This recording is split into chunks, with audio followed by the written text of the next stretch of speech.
कांग्रेस के प्रदेश अध्यक्ष उदय भान ने अपने निवास स्थान पर प्रेस वार्ता के दौरान दावा करते हुए कहा कि आदमपुर विधानसभा में होने वाले उपचुनाव में कांग्रेस प्रत्याशी भारी मतों से जीत हासिल करेगा। पलवल में आज कांग्रेस पार्टी के प्रदेश अध्यक्ष उदय भान ने अपने आवास पर खास बातचीत करते हुए कहा कि जो चुनाव आयोग ने हरियाणा प्रदेश के आदमपुर विधानसभा सीट पर उपचुनाव कराने की घोषणा की है, उसके लिए चुनाव आयोग का धन्यवाद करते हैं। और उन्होंने कहा कि यह उपचुनाव उनकी कांग्रेस पार्टी का उम्मीदवार ही जीतेगा। उन्होंने कहा कि भाजपा सरकार को इस उपचुनाव में मुंह की खानी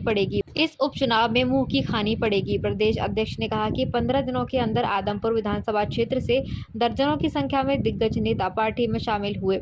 इससे उनकी पार्टी इस विधानसभा में काफी मजबूत होगी। उन्होंने कहा कि कुलदीप बिश्नोई ने आदमपुर विधानसभा की जनता के साथ और कांग्रेस पार्टी के साथ विश्वासघात किया है, जिसका खामियाजा कुलदीप बिश्नोई को इस उपचुनाव में उठाना पड़ेगा।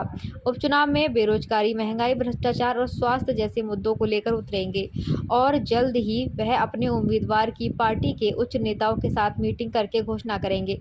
उन्होंने कहा कि भाजपा पार्टी कुलदीप बिश्नोई और उसके बेटे भव्य कोई तीसरा उम्मीदवार मैदान में उतारेगी, लेकिन उससे उनके उम्मीदवार पर कोई असर नहीं पड़ेगा और कांग्रेस पार्टी का उम्मीदवार इस विधानसभा उपचुनाव में जीत हासिल करेगा। आज किसानों की क्या हालत है और बेरोजगारी चरम सीमा पर है। प्रदेश में भ्रष्टाचार भी चरम सीमा पर है। महंगाई ने आम जनता की कमर तोड़कर रख दी है, जिससे जनता अब भाजपा सरकार से दुखी हो चुकी है और अपना मन बना चुकी है कि प्रदेश में कांग्रेस पार्टी की सरकार जनता बनाएगी। इस उपचुनाव को कांग्रेस पार्टी जीत अपना हरियाणा। अभी कल ही इलेक्शन कमीशन ने उपचुनाव डिक्लेयर किया, उसके लिए हम उनका वेलकम करते हैं। और साथ ही हमारा तो पहले से ही इस पर विचार मंथन चल रहा है, लोगों के बीच में जा रहे हैं। दीपेंद्र हुड्डा जी जो हमारे मेंबर पार्लियामेंट है, उनके भी वहाँ पर दौरे हैं, मैंने भी वहाँ पर वर्कर मीटिंग ली है। तो हम सब लोगों के टच में हैं और आप देख रहे होंगे किस तरह से आदमपुर के जो लोग किस तरह से कांग्रेस पार्टी की तरफ आ रहे हैं। सबसे पहले राजवीर सिंह रूडी मार्केट कमेटी के चेयरमैन आए, करण सिंह रनौलिया जो कि 2014 में बीजेपी की टिकट पर चुनाव लड़े थे और माटी कला बोर्ड के चेयरमैन भारतीय जनता पार्टी के थे, उन्होंने भी छोड़ करके हमारे साथ आए। अभी इसी 1 तारीख को प्रदीप बेनीवाल जो चौधरी पोखरमल जी के सुपुत्र हैं और पोखरमल भजनलाल जी के नाम से फर्म है, वो पार्टनर थे, वही सारे सर्वा मालिक थे। पोखरमल जी ही सारे देखते थे इनके। और अब प्रदीप बेनीवाल, ये कुलदीप तो कभी जनता का आदमी रहा ही नहीं है, तो दिल्ली का आदमी रहा है। 6 महीने तो विदेश में रहता है, 6 महीने यहाँ रहता है, तो सारा कामकाज पीछे से प्रदीप बेनीवाल ही देखता था।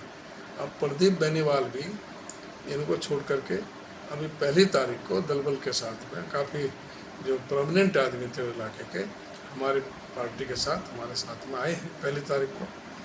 तो ये दर्शाता है कि लोगों में बदलाव के बयान हैं। हनुमान वर्मा जो एक बहुत बड़े नेता हैं वहाँ बिश्नोई समाज के, चुनाव भी कई बार उन्होंने लड़ा है, वो भी हमारी पार्टी में शामिल हुए हैं। तो इस तरह से हनुमान बेनीवाल, तो वो भी हमारे साथ पार्टी में शामिल हुए हैं। तो इस तरह से एकदम लोगों में आदमपुर में एकदम बदलाव के बयान है और इस कुलदीप बिश्नोई को सबक सिखाना चाहते हैं कि जिस तरह से इसने कांग्रेस पार्टी के साथ धोखा किया और आदमपुर की जनता के साथ विश्वासघात किया, उससे लोगों के अंदर कुलदीप बिश्नोई के प्रति बहुत भारी गुस्सा है और वो चुनाव में सबक सिखाएंगे। जहाँ तक है हमारे जो मुद्दे तो आज मुद्दों की भरमार है। आज क्या हालत है, आज बेरोजगारी 37.3% पहुँच गई। पूरी तरह से हिंदुस्तान में सबसे ज़्यादा बेरोजगारी हरियाणा के अंदर है। महंगाई अपनी चरम सीमा पर है। भ्रष्टाचार, खुली बोलियां लग रही हैं नौकरियों की। एमएलए, उनके बच्चे रिश्वत लेते हुए पकड़े जा रहे हैं। उनके एमएलए का एक दूड़ाराम का ड्राइवर, वो उसने आत्महत्या करने की कोशिश की। एचपीएससी का जो अधिकारी हैं वो करोड़ों रुपए के साथ में रिश्वत लेते हुए ऑफिस में पकड़े जा रहे हैं। एसएस बोर्ड का चेयरमैन को सस्पेंड होना पड़ा, उनके 15 आदमी स्टाफ के सस्पेंड हुए हैं। नौकरियां बोली लग रही हैं, 22-23 बार पर्चे लीक हो चुके हैं। आज 1,82,000 पद खाली हैं। शिक्षा की व्यवस्था क्या है? 498 स्कूल इन्होंने 8 साल में बंद किए हैं भारतीय जनता पार्टी ने। इसी साल में 191 स्कूल बंद किए, पिछले महीने 105 स्कूल बंद किए। तो पूरी तरह से शिक्षण व्यवस्था को पूरी तरह से ध्वस्त कर दिया है सरकार ने। आज शिक्षा का मामला है, स्वास्थ्य का मामला है, आज अस्पतालों की क्या हालत है। पूरा प्रदेश कर्जे में बांध दिया है। जो 70,000 करोड़ का कर्जा आज 3.25 लाख करोड़ पर पहुंचा दिया। कहीं कोई बिजली का कारखाना नहीं लगा, कहीं कोई मेट्रो लाइन 1 इंच नहीं बढ़ी, कोई रेल की लाइन 1 इंच नहीं बढ़ी। डेवलपमेंट के सारे काम ठप है। सारे मुद्दे आएंगे और सबको इनको जवाब देना पड़ेगा कि भाई किस तरह से लोगों के, किसानों के साथ किस तरह से हो रहा है, उनके फसलों का दाम नहीं मिल रहा। ये सारे मुद्दे होंगे। तो आपकी पार्टी कब तक उम्मीदवार की घोषणा करेगी? अभी तो चुनाव आज ही कल डिक्लेयर हुआ है। अभी 7 से 14 तारीख तक नॉमिनेशन का टाइम है। हम सही समय पर सही उम्मीदवार जो मजबूती से हम लड़ेंगे कांग्रेस पार्टी, और आदमपुर में अच्छे मार्जिन से हम जीतेंगे। तो क्या मानते हैं कि कुलदीप बिश्नोई या उसके बेटे भव्य बिश्नोई को टिकट भाजपा दे सकती है? ये भाजपा का मैटर है। वो कुलदीप बिश्नोई को इस काबिल समझती है, या उसके बेटे को काबिल समझती है, या दोनों को नहीं समझती, तीसरे को सोनाली फोगाट के परिवार को या किसी और को देना चाहती है। ये उनका मैटर है। तो आप मानते हैं सर जो 2024 का चुनाव है और जो आदमपुर का चुनाव है, इससे 2024 में भी फर्क पड़ेगा? 2024 में तो ये बीजेपी सिंगल डिजिट में सिमट जाएगी। लोग इंतजार में बैठे हैं, आज पूरा प्रदेश के अंदर पूरा अफरा तफरी व्याप्त है।